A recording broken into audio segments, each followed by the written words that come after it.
Hello everyone, তো চলো তোমাদের সাথে শেয়ার করি আমি মেলাতে কী কী নিয়েছিলাম। চলো, তো ফার্স্ট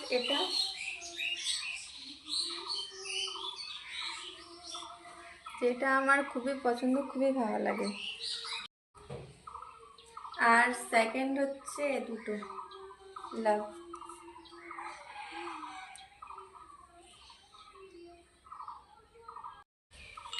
আর দুটো, এগুলো সব আমার বললেও চলে, না বললেও চলে, কারণ ওর পাপা নিয়ে দিছে ওর মেয়েকে, ওর মেয়ের সব।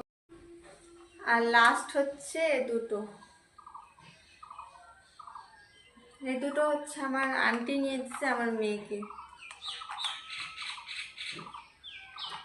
তো চলো, দেখা হচ্ছে নেক্সট কোনো ভিডিওতে। টাটা।